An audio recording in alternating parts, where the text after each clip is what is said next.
안녕하세요. 최근에는 제 인생에서 정리한 후 자유롭게 일상을 보내고 있는데 급하게 보여주려는 시어머니 때문에 조급해하는 느낌을 받았어요.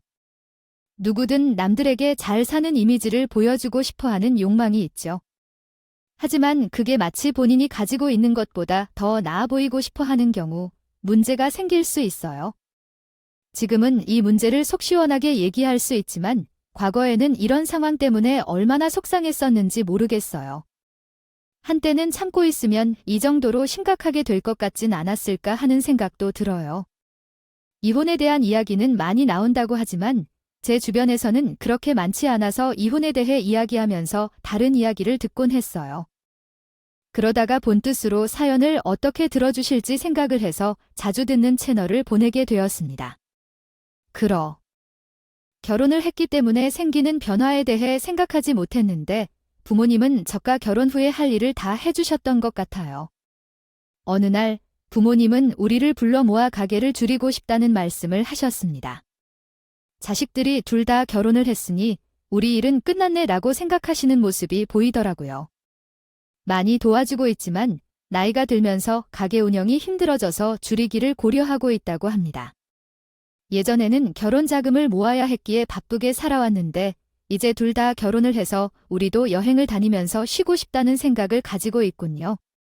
저와 오빠는 어릴 적부터 부모님이 가게를 하셨기 때문에 거의 30년 넘게 가게를 운영해 오셨던 것이에요. 이제는 자식들도 다 결혼하였으니 부모님도 혼자서 가게를 지속하기가 힘들다고 생각하시는 것 같아요. 결혼을 한 후 쉬고 싶은 생각이 들었습니다. 그러나 한편으로는 아쉬운 마음도 들었어요. 친정 부모님이 잘 운영하고 있는 가게에서 매출도 나쁘지 않게 나왔기 때문입니다. 하지만 가게 규모를 줄이면 수입이 줄어들 것을 알고 있지만 그에 대해 별다른 말을 하지 않았습니다. 부모님의 결정이었기 때문에 어떻게 해야 할지 고민했습니다. 우리 가게에는 손님이 많고 부모님도 지금까지 바쁘게 살아오셨으니 이제는 편안히 쉬어야 한다는 생각이 들었습니다. 그래서 작은 상을 내놓고 지금 운영 중인 가게를 줄여야 할지 아직 고민 중입니다. 다른 작은 가게를 알아봐야 될까요?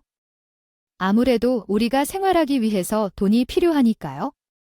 규모가 작으면 나 혼자서도 운영할 수 있을 것 같긴 한데 그래도 너 혼자 하기에는 힘들어.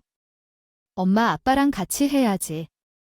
그래도 규모가 줄어들면 우리가 덜 힘들 것 같으니까 당장 어떻게 하는 건 아니라 보니 친정아버지도 그냥 그런 생각을 하고 있다고만 말씀하셨어요. 그래서 저도 어떻게 하는 게 좋을지 고민해봤죠. 그렇게 남편과 함께 집으로 오는 길에 남편이 자기가 회사를 그만두고 친정 부모님의 가게를 우리 둘이 맡아서 하는 게 어떨까 식으로 물어봤어요. 예전에 친정아빠도 슬쩍 너희 결혼도 했으니 같이 가게 하는 건 이런 얘기를 했다고요. 어떠냐고 말씀하신 적이 있었지만 괜히 남편한테 부담될 수 있을 것 같다는 생각에 우리 남편은 회사 체질이라고 말하면서 거절했었어요. 근데 친정 부모님이 가게를 줄이려고 한다는 소리에 남편이 같이 하자고 하더라고요. 아버님 말씀을 듣자 우리가 장애 노릇가게를 물려받아 하는 것도 좋을 것 같아서 어차피 당신은 계속 가게를 할 생각이었지? 아, 이참에 나도 회사를 그만두고 같이 가게 하지 뭐. 장사하는 것보다 회사 다니는 게 더 나을지 않겠어? 힘든 것도 많을 텐데 남의 돈을 보는 것 중에 쉬운 게 뭐가 있겠어? 근데 요즘 회사 사정도 계속 안 좋아지고 하나 둘씩 해고당하는 사람도 있으니 불안해지고 이러다 갑자기 회사에서 나가라면 내가 어디 갈 수 있는 것도 있는 게? 아니요. 그 전에 당신과 함께 한 가게를 받아들여 진행하는 것도 좋을 것 같다는 생각이 들어서 남편과 둘이 친정아버지 가게를 받아들여 하는 것이 제일 좋은 방법이라고 생각했어요. 하지만 괜히 제가 그렇게 말하면 남편이 부담을 느낄까봐 말을 못한 것이었거든요. 그런데 남편이 먼저 함께 친정아버지 가게를 받아들여 하자고 제안해줘서 너무 고마웠습니다. 사실 나는 당신이 그렇게 좀 고마운 줄 몰랐어요. 예전에 우리 아빠가 당신과 함께 가기를 맡아서 하는 것은 어때냐고 물어보셨던 적이 있었거든요.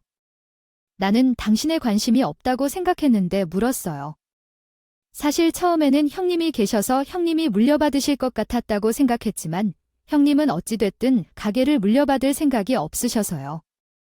우리가 함께 하면 좋을 것 같아서 우리가 맡아서 하면 굳이 가게를 줄이지 않아도 되니까 훨씬 좋을 것 같아요. 우리 아빠도 너무 좋아하실 거예요. 남편이 함께 친정 부모님 가게를 운영하자고 제안했으니 바로 그 사실을 말씀드렸더니 제가 생각했던 것과 마찬가지로 너무 좋아하셨어요. 친정 부모님도 30년 넘게 한 가게를 줄이는 게 어쩔 수 없다는 마음이 있기는 했지만 한편으로는 아쉬운 마음도 가득하셨던 것 같아요. 친정 오빠 부부가 맡아서 하거나 저희가 맡아서 했으면 하는 마음도 있었겠지만 그건 강요해서 되는 것이 아니니까요. 그런데 남편이 회사를 그만두고 함께 하자고 하니 고맙다고 하셨습니다. 사실 저도 친정 부모님 가게를 줄이는 게 아쉬웠는데 남편과 함께 결정하는 것으로 해결했어요. 같이 가게를 하게 되었을 때 좋은 일들이 있었어요. 그러던 중 하게 된 것으로 결정된 어느 날 친정 부모님께서 우리를 불러주셨습니다. 너희한테 너무 고마워서 뭐라도 하나 해주고 싶어서 생각을 해봤는데 아무래도 집에서 해주는 게 가장 좋을 것 같아서 우리 신혼집을 자리한 지 얼마나 됐다고요? 그래도 양소망이 회사를 그만두고 가게를 맡아 한다고 하는데 너희 덕분에 우리가 마음 편하게 쉴 수 있게 됐잖아 하며 받아주기로 결정했어요. 아빠가 해준다 하실 때 받겠다 했지만 솔직히 우리도 가게를 줄여야 한다는 생각이 들었어요. 그게 마음처럼 잘 안 됐거든요. 아쉽기도 하고 근데 너희가 맡아서 해준다니 기쁘기도 해서 계속 가게 일을 함께 할 생각입니다. 덕분에 고민을 들었다며 뭐라도 해주고 싶다고 하시면서 신혼집을 바꿔주신다고 하셨어요. 처음에는 거절했지만 어떻게든 해주실 것 같다는 생각에 알겠다고 했죠. 저는 해주신다고 해도 30평대 정도겠지 생각했는데 40평대 아파트를 장만해 주셨습니다. 그래서 남편이랑 저랑 얼마나 놀랐는지 몰라요. 그래서 친정 부모님께 너무 무리한 거 아니냐고 여쭤봤어요. 우리 둘만 사는데 집을 뭐 그렇게 크게 구하셨어요? 30평대면 충분한데 계속 너희만 살 것도 아니고 중 낳으면 또 이사해야 될 거 아니야. 처음부터 큰 곳에서 낳고 키우면 또 이사할 일도 없으니까 그러지. 그렇게 저희는 40평대 집으로 놀랐어요. 신혼집으로 받게 된 아파트가 있어서 정말 좋습니다. 저희의 친정 부모님들도 기쁘시고 물론 우리 가게도 좋아했어요. 40평대 아파트가 생겨서 기쁘더라고요. 친정 아버지께서 가게 수익 중 일부를 보내주실 생각이시었지만 이렇게 먼저 신경 써주셔서 너무 감사했습니다. 이사 소식을 듣고 소희 시어머니께서 저희 집에 놀러 오고 싶다고 하셨어요. 넓은 집으로 이사를 하다 보니 집들이를 한번 할 생각도 들었습니다. 알겠다고 말씀드렸어요. 집들이 하는 날에 신우도 함께 오셨는데 두 분 모두 집이 너무 좋다며 감탄하시는 것을 보며 내심 기분이 좋았어요. 새언니께서 너무 부러워하신다고 하셔서 이 정도 아파트의 가격은 어떻게 돼요? 전세로 구입하신 건가요?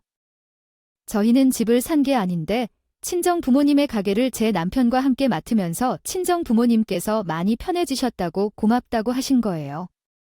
너무 좋으시겠죠?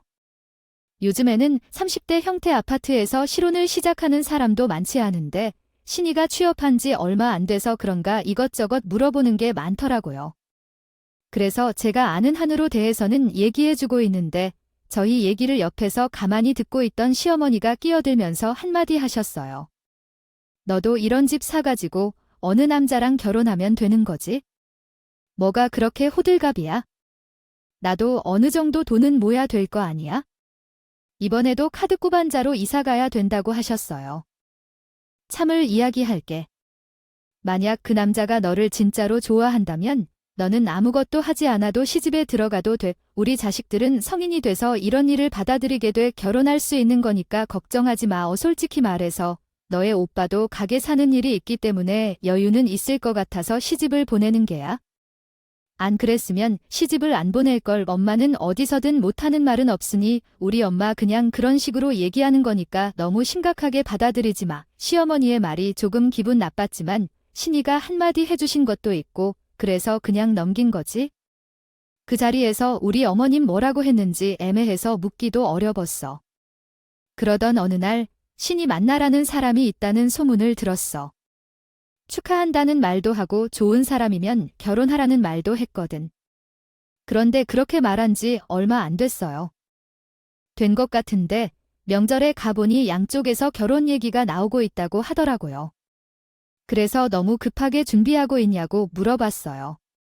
아직 만난 지 3개월도 안 됐어요. 근데 벌써 결혼 얘기하는 건 너무 이러한 건 아니에요. 천천히 준비하는 게 괜찮을 것 같은데요. 언니도 알다시피 제가 모은 돈이 없잖아요. 취업하고 나서 돈이 생기니까 신나서 이것저것 사다가 결국 카드값 때문에 반자로 이사 가야 했어요. 그런데 간소하게 결혼 준비한다고 해도 은근히 돈이 많이 들어가요. 혹시 아이가 생겨서 일찍 결혼하는 건 아니에요? 준비되지도 않은 결혼을 서두르는 이유가 없잖아요. 그래서 결혼을 빨리 해야 하는 이유가 있을까 싶은 생각이 들어서 아이가 생긴 거냐고요? 물어봤습니다만 신우는 손사래를 치면서 그런 건 아니라고 하더라고요. 시어머니가 옆에서 제 말을 들으시더니 제게 뭘 모른다는 식으로 말씀하기 시작했어요. 왜 그렇게 결혼을 서두르겠다 누가 채갈까 봐 그러는 거지? 우리 애가 좀 예쁘니 그러니까 남자 쪽서 빨리 결혼하자고 난리야?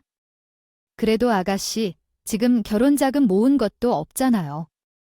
조금 더 준비하고 하시는 게 나을 것 같은데. 남자 쪽에서 해오겠지. 이렇게 결혼하자고 성화를 부리는데 우리 딸은 아무것도 안 해도 돼. 시어머니는 계속 신우는 별다른 준비하지 않아도 결혼을 할 수 있다는 식으로 말씀하셨어요. 준비되지 않은 신우의 결혼은 걱정되긴 했지만 그래도 알아서 해낼 거라고 생각해서 더 이상 말을 꺼내지 않았습니다. 제가 말을 해도 듣지 않을 것이었기 때문이죠. 그렇게 하다가 어느 날 우리 새언니와 오빠가 해외로 이사 간다는 소식을 들었어요. 그래서 새언니에게 전화해서 상황을 문의했죠. 언니는 오빠가 해외로 발령을 받아 한 3년 정도 머물 것 같다 오고 얘기했습니다. 사실 우리도 애의 교육 때문에 해외에서 일하는 것을 고려 중이었고 오빠의 발령이 끝날 때쯤이면 우리도 해외로 일하러 가려고 알아보고 있었는데 오빠가 먼저 발령을 받은 상황이었어요. 이 사실을 전하려고 했지만 요즘은 정신이 없어서 말도 못했네요. 최근에는 처음부터 해외로 나가는 쪽을 고려하고 있습니다. 들었는데 어차피 오빠는 명절에만 만난다. 아쉽지 않아요. 그런데 언니와 조카를 못 보는 게 아쉽네요. 이번에 아버님이 넓은 아파트 하나를 장만해 주셨다고 들었는데 어때요? 좋아요. 넓어서 좋긴 한데 언니도 아시다시피 우리가 29평짜리 아파트에서 살다 보니 이상한데요. 그래서 아직 집이 행해서 슬슬 가구를 사려는 중이에요. 아가씨, 그래서 말인데요. 혹시 가구가 필요하시면 우리 것을 드릴까 싶어서요. 우리도 갑작스럽게 해외로 가야 한다는 생각이 들어서 가구를 조금 바꿨거든요. 쓰던 가구를 드리는 게 조금 미안하지만 어때요? 언니가 쓰던 거고 산 지 얼마 아니었잖아요. 저도 가서 좀 봐야겠다고 알아보고 있었어요. 더 잘 됐죠? 오빠와 새언니가 외국으로 간다고 할 때 이런저런 정리를 하고 있는 중이었어요. 저희 이사했다는 소식을 듣고 연락을 한 거였어요. 새언니에게 가구를 어떻게 처리할지 곤란하면 우선 나에게 보내라고 했죠. 어차피 우리 집에 사야 할 가구들이 많이 있었거든요. 친정 오빠는 그게 미안했는지 전화해서 괜찮냐고 물어봤습니다. 우리 집 가구 내가 가져가기로 했다며 좋은 가구 하나 사줬어야 되는데 쓰던 거만 줘서 미안하네 새언니가 그러는데 가구 산 지 얼마 안 됐다며. 그럼 새 것이지 뭐. 그렇게 생각해주니 고맙긴 한데 그래도 미안하다. 너 이사했을 때 가보지도 못했네. 혹시 필요한 가전 있으면 말해. 오빠가 하나 장만해 줄게 됐어. 나중에 필요한 거 있으면 그때 얘기할게. 오빠는 해외 나가거든. 준비 때문에 정신이 없을 텐데 그것만이 아니라 신경도 쓰고 있습니다. 친정 오빠와 새언니는 쓰던 가구를 주시겠다고 말씀하셔서 미안하다고 했지만 제게는 속으로 땅을 파며 였다고 생각했어요. 예전에 새언니 집에 놀러 갔을 때도 집 분위기가 고급스러웠어요. 워낙 가구도 깨끗하게 사용하는 언니라 내심 기대도 되었습니다. 이 사실을 모르는 시어머니가 어느 날은 저희 집에 놀러 오셨는데 저가 각각 들려놓은 공간들을 비워놓고 집이 해충이 들 수 있게 뭘 하는 거냐고 물어보셨어요. 이번에 우리 친정 오빠와 새언니가 해외로 가면서 가구를 주고 가신다고 해서 이번 주에 보내준다고 해서 가구를 놓을 자리를 정하고 있습니다. 시어머니께서는 나의 말을 들으신 후 얼굴을 살짝 찌푸리며 대답하셨고, 같은 건 함부로 받는 것이 아니라며, 그리고 너희들도 그렇다는 이해였다 라고 말씀하셨어요. 뻔히 이상한 것을 알면 새 가구 하나를 사주지. 뭘 본인이 쓰던 것을 보내 언니도 바꾼 지 얼마 안 된 것이라고 하셨어요. 새 것과 다름없다고 했어요. 아무리 그래도 쓰던 거잖아. 좀 그렇다는 이해였다. 너희 오빠는 잘 산다 하지 않았어. 에휴, 있는 집이 더 그렇다니까. 시어머니는 남의 쓰던 것을 가져오는 것이 아니라면 집을 잡으셨어요. 하지만 저는 듣지 않았어요. 모르는 사람의 가구도 아니고 새 것으로 색다른 것이니까요. 그것이 못마땅했던 시어머니께서는 가구가 들어온 다음 날 살펴보러 오셨습니다. 가구를 받아올 거라고 내게 말씀하셨으니요. 어떠냐 싶어서 왔는데 우리 새누나의 친정집이 깔끔했어요. 가구 상태부터도 정말 좋았고 분위기도 스윗했었죠. 시어머니께선 그것을 보시고 너무 좋다며 감탄하셨어요. 생각보다 가구가 깨끗해서 새시 것 같네요. 이 가격도 만만치 않게 비춰줬을 텐데 그걸 그냥 주신다니. 어차피 해외에 가서 집을 다시 꾸려야 하니까 한국에 있던 짐을 정리해서 가져갈 것 같아요. 오빠랑 누나가 쓰던 걸 준다니 미안하다고 했는데 생각보다 정말 좋은 제품들이라 오히려 제가 고맙다고 밥 한 번 사야 할 것 같아요.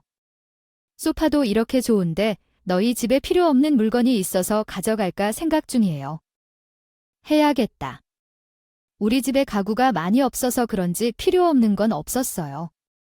가오가 들어오기 전까지만 해도 남이 쓰던 거 갖고 오는 거라고 하셨던 시어머니가 막상 가구들을 보니 마음에 드셨는지 본인도 뭐 가져갈 거 없냐고 살펴보셨어요. 하지만 언니도 딱 필요한 것들만 사는 편이라 우리가 써야 하는 것들만 있었어요. 그래서 시어머니한테 드릴 건 없다고 말씀드렸죠. 사실 그렇게 말씀하시는 것들을 다 칭찬이라 생각하고 넘겼어요.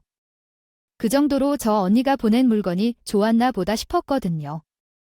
근데 며칠 뒤 우리 집에 다시 찾아오셔서는 상상을 초월하는 말씀을 내뱉었습니다.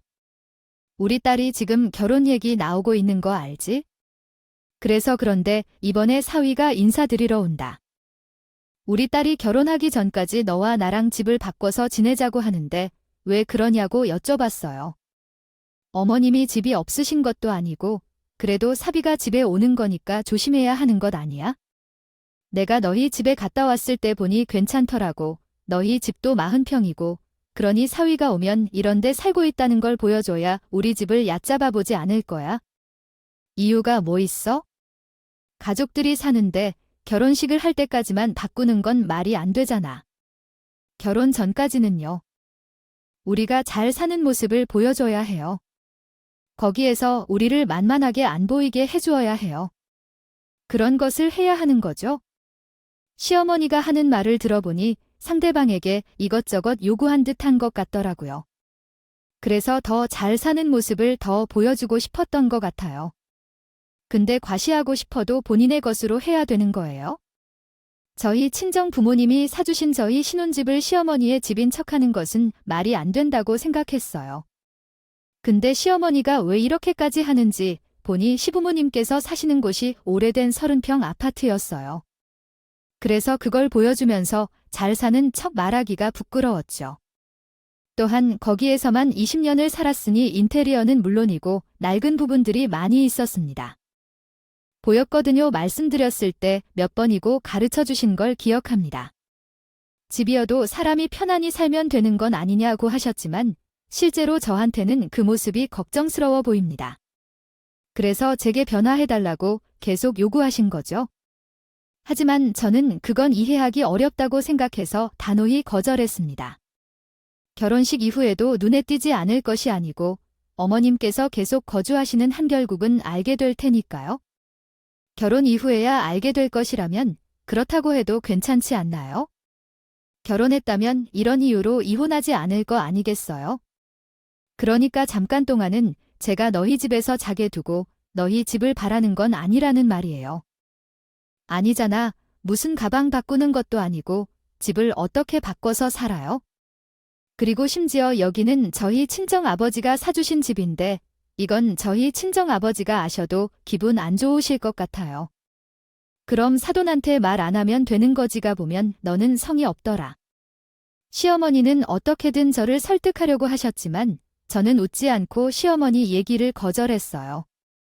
근데 남편이 옆에서 완전히 집을 바꿔서 살자고 하는 것도 아니고 동생 결혼하기 전까지만 집을 바꿔주는 건데 그 정도는 해줄 수 있는 거 아니냐고 주접을 떨기 시작했습니다.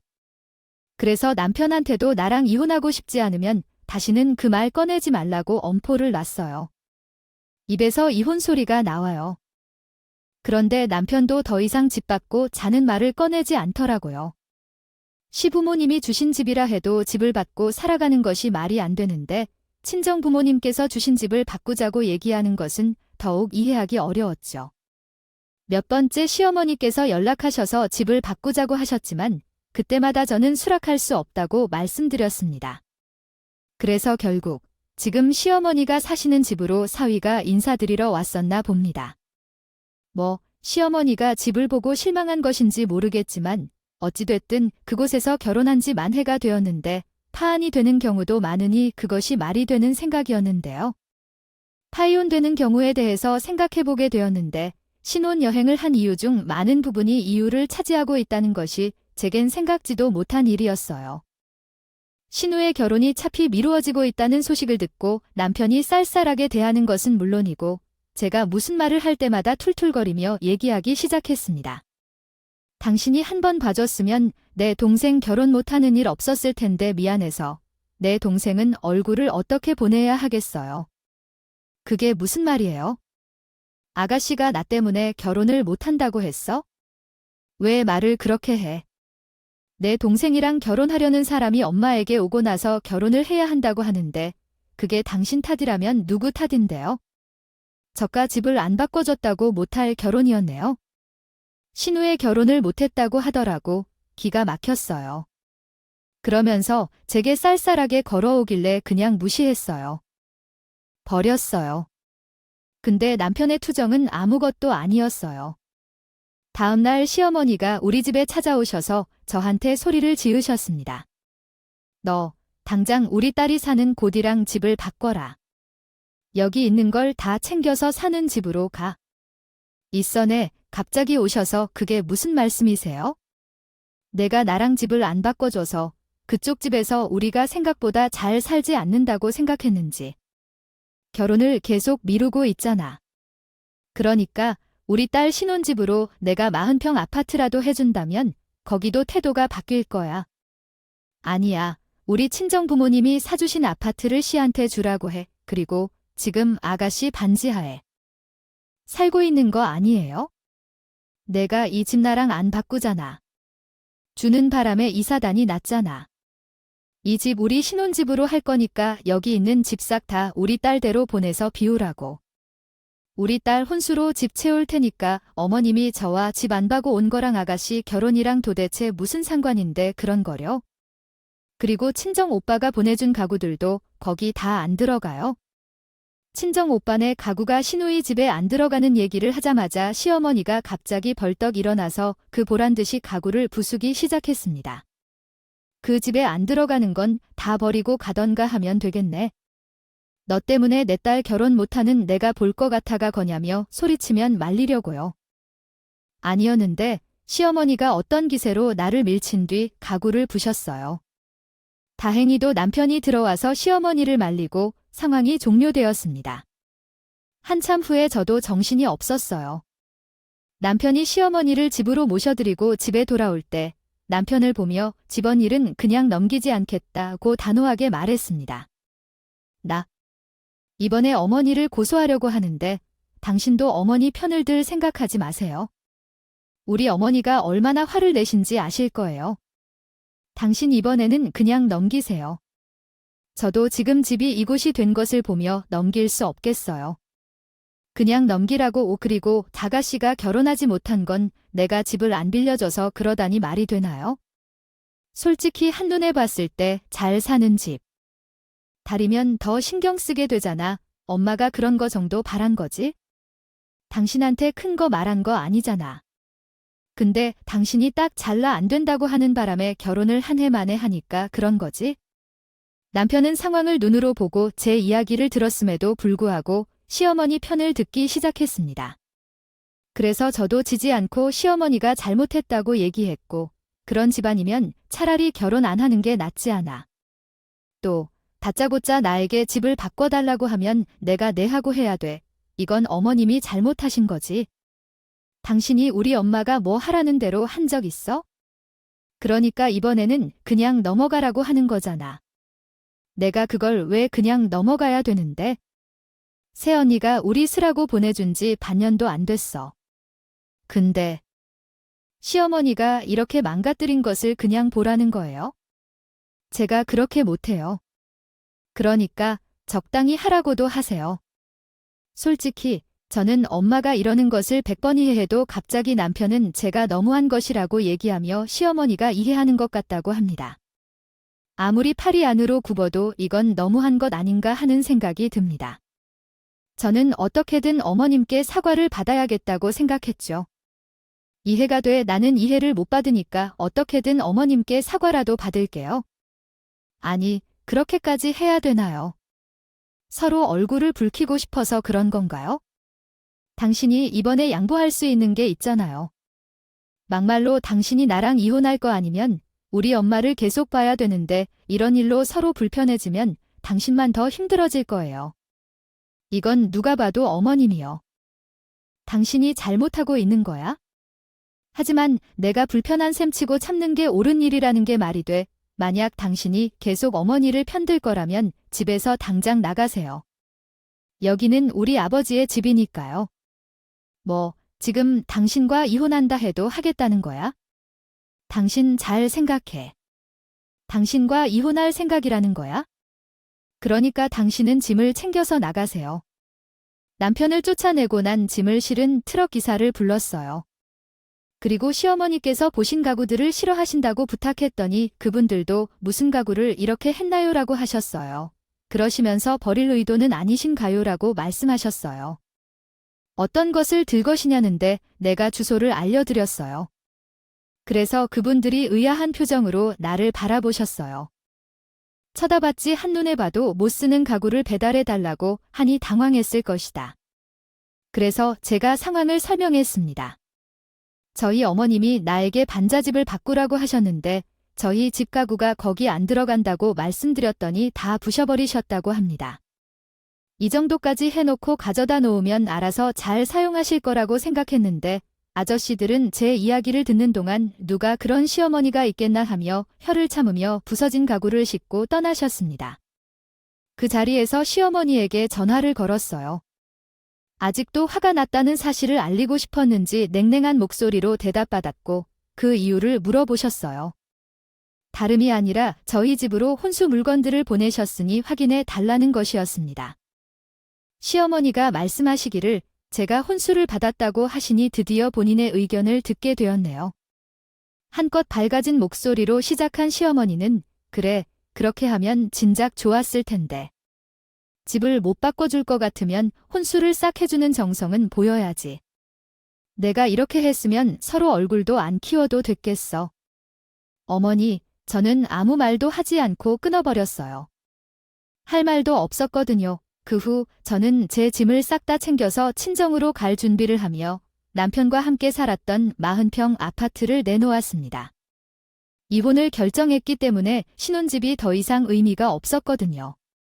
그런데 친정으로 오신 시어머니는 씩씩하게 오셨더라고요. 제가 남편에게 보낸 것이 그대로 사용될 수 있게 써야겠어요. 혼주가 있어서 화가 났던 것은 자기가 무슨 가구들인지 알고 있었기 때문이었어요. 저희 신혼집에 처음 왔을 때는 사람이 없었기 때문에 친정으로 오셨던 거예요. 너가 쓰지도 못할 가구들을 왜 보낸 거야? 우리에게 쓰레기 처리하라고 했던 것은 제가 어머님께 우리 집에 있는 가구들이 아니라 아가씨네 집에 들어가지도 않는다고 말했더니 다 부신 거니까요. 그 조각 내서 가지고 들어가서 신을 하는 줄 알았어요. 그게 말이 되니 어떻게 쓰라는 거야? 너만 제대로 했으면 우리 딸은 진짜 결혼하고도 남을 거다. 하지만 내가 집안을 바꿔주려는 마음 때문에 우리 딸 결혼도 못할 것 같으니까 나는 화가 나서 그랬어. 시어머니는 본인의 행동이 정당하다고 말하듯이 말했다. 나는 매우 엄격해서 시작해서 남편이랑 이혼할 마음이었다고 말했어요. 내가 잘못한 게 없다고 주장하는 시어머니를 보니 모든 정이 떨어지더군요. 그래서 시어머니에게 우리가 이혼한다고 말했습니다. 그런데 어머님은 전에 나에게 자가씨나 남편이나 끼고 살고 싶다고 한 적이 없었어요. 그러니까 저도 이혼하려고 하니 자식과 함께 사는 것도 괜찮겠네요. 이제 우리 아들과 같이 가정을 했던 회사도 그만뒀는데 왜 이렇게 쉽게 이혼하냐고요? 얼마나 쉽게 말해요. 생각해도 내가 잘못한 게 없는데 내 탓으로 신혼생활하지 못한다며 이렇게 말하시는 것은 더 이상 참을 수 없어요. 이제 우리도 어머님 때문에 이혼하는 것이니 더 이상 이런 말을 듣을 필요가 없겠지요. 제가 이혼한다고 단호하게 말하니 당신이 순간 당황한 모습을 보인 걸까봐 너에게 서원해서 그런 거냐고 물으면서 어떻게든 내가 너를 달래려고 했어. 내가 너한테 이혼하라 그랬니? 내가 너무 화가 나서 잠깐 그랬던 거지? 근데 생각해보니 내가 좀 심했던 것 같기도 하네. 미안해. 너도 여기까지 하고 집에 얼른 가라. 결혼한 지 얼마 안 된 부부가 이렇게 따로 사는 것도 안 좋아 보여. 어머님이 부신 거 싹 다 돈으로 다시 보내주세요. 그럼 남편이랑 이혼하는 거 한번 생각해 볼게요. 시어머니에게 돈 얘기를 꺼내니 시어머니 표정이 울그락불그락해졌어. 그리고 나에게 이혼을 하든지 말든지 내 맘대로 하라고 말하고는 떠나셨어. 시어머니에게 남편이 무슨 말을 했는지는 알 수 없었어. 이내 마음을 누가 아실지 생각하니 좀 기분이 좋더라구나요. 그래서 내놓고 싶지 않더라도 은근히 챙기려는 것 같아서 내가 뭐 하는 거냐며 물어봤죠. 그럼 충분한 거였어요. 어차피 내 동생이 결혼식에 없었고 엄마가 당신에게 화냈던 것만큼 나란히 얻었으니까요. 나도 전에 당신에게 말했었잖아요. 아가씨의 결혼이 망가지면 내 탓이라며 이 상황은 어머니가 우리 집으로 오는 것과 같아서 마음이 아파하고 그래서 여기까지 하고는 집으로 돌아가자고 하더라고요. 그 집은 지인이 빌려준 거예요. 그러므로 남편에게는 당신과 이혼을 할 것이라고 말했어요. 얘기했죠. 당신과 함께 살던 집 내놓았어요. 당신이나 어머니나 제가 이혼하자고 한 건 그냥 한 말이라고 생각하는 것 같아요. 하지만 제가 참을 만큼 참았고 이혼하겠다고 마음먹고 했어요. 나 생각에는 변할 일이 없으니까 헛짓거리 하지 말고 나가. 그럼 나는 당장 어디서 일하라고 당신 때문에 나는 회사도 그만뒀어요. 이것을 잊었어요. 남편은 갑자기 그런 식으로 자신의 직장에 대해 어떻게 하냐며 제 탓을 시작했어요. 처음에 저가 먼저 남편에게 사업을 함께 하자고 제안한 것도 아니었고 그때 본인이 스스로 제 친정 부모님 가게를 받아서 일하고 싶다고 했으면서 이제 와서는 제 때문에 회사도 그만둔다고 하고 어떻게 할 거냐고 이야기하는 것이 너무 어이가 없었어요.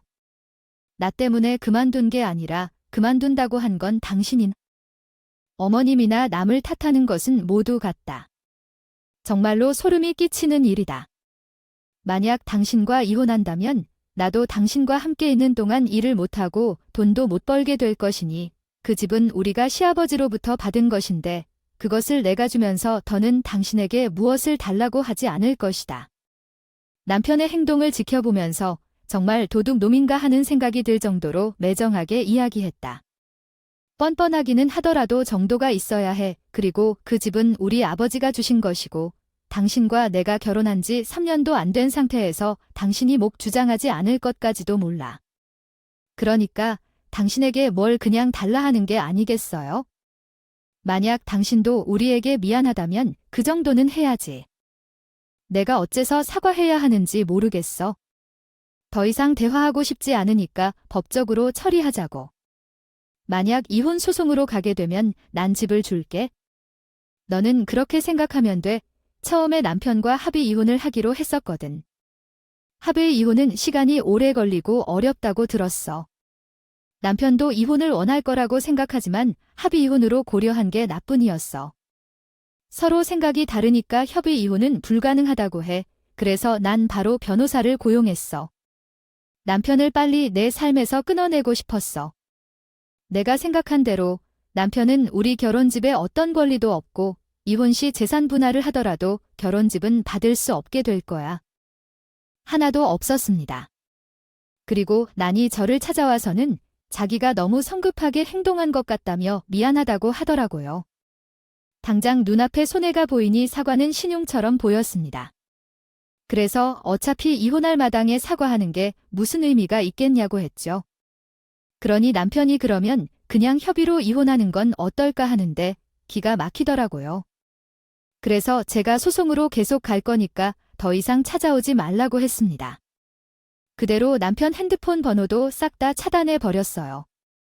그러니 이젠 시어머니가 찾아오시는데 역시나 시어머니도 말도 안 되는 소리를 늘어놓기 시작했어요.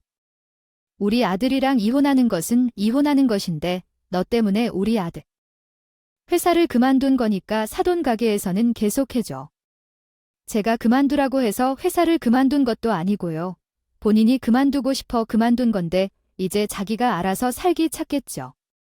저는 남편이랑 한 공간에서 일할 생각 없어요. 너무하는 건 아니니 집 달라고 하는 것도 싫다. 지금까지 해온 일하게 해달라고 하는 것도 싫다. 뭐 하나는 양보해야 될 거 아니야? 집이든 가게든 저희 친정 부모님이 해주시는 건데 그걸 왜 제가 양보해야 돼요? 그럼 어머님이 남편 가게 하나 려주시면 되겠네요. 저는 전임이 해주신 거라서요. 내가 정말 좋게 말하려 했는데 너의 태도 보니까 내가 말이 고프다. 안 나가니 그래서 어머님께 이혼을 낸다는 거예요. 어머님 때문에 아가씨를 팬다고 계속 제 탓하시는데 어머님 때문에 아가씨도 팬 거예요. 어머님이 주제를 모르셨어요. 뭐, 너 지금 말 다 했어? 주제 어디, 어른한테 그렇게 말하고 있는 것도 없으면서 있는 척하려고 주제를 모른다고 하는 거예요. 과시를 하고 싶으시면 어머님 돈으로 하세요. 남의 것으로 하려고 하지 말고 남편이랑 이혼하는 마당에 시어머니께 하고 싶은 말을 다 쏟아내야 내 속이 시원하겠다고 생각이 들어 그동안 속에 담아두기만 했던 말들을 내뱉기 시작했습니다. 제가 그렇게 말할 거라 생각을 못했는지 제가 하는 말을 듣던 시어머니가 벙찐 얼굴로 쳐다봤어요. 그래서 그런 시어머니에게 더 이상 얼굴을 볼 일이 없으니 찾아오지 말라고 말했고 그때부터 친정집으로 향했어요. 그로 인해 본인도 자존심이 상해하는 듯 찾아오지 않았다고 해요. 남편은 결국 제게 아무것도 주지 못했는데 사실 재산이 없었기 때문이에요. 그러니 나눠 가진 것을 가져가는 정도였죠. 예전에 시어머니가 우리 집에 와서 자기 자식들이 너무 소중해 그냥 끌어안고 살고 싶다고 했던 적이 있었어요. 그 이야기가 정말로 이뤄져 버렸네요. 마침내 파산했으니 돈도 없어져서 가진 것을 버리고 시댁으로 들어갔고 남편은 이혼했더니 어디로도 갈 곳이 없게 되었어요. 시댁으로 들어갔을 때 끼고 싶어하는 자식들이랑 잘 살면서 남의 돈으로 과시하려는 생각을 하지 않았으면 좋겠어요. 솔직히 지금 생각해도 시어머니의 행동을 이해하기 어려워요. 그런데 이제는 볼 사람도 아니니까 이해할 필요가 없어서 그냥 잊고 살고 있습니다. 요즘은 친정 부모님의 가게를 운영하느라 바쁩니다. 처음엔 친정 부모님의 도움을 받았지만 시간이 지남에 따라 직원을 더 뽑아서 현재는 혼자 가게를 운영하고 있어요. 만약 이혼하지 않았다면 친정 부모님의 가게까지 탐하고 있었을지도 모르겠어요. 그런 사람들의 욕심은 끝이 없잖아요. 다행이라는 생각이 들어요. 지금까지 제 이야기 들어주셔서 감사합니다. 분들께 감사의 말씀을 전하며 마무리하겠습니다. 오늘도 채널에 방문해 주셔서 감사드리며 더 좋은 이야기로 찾아뵙겠습니다.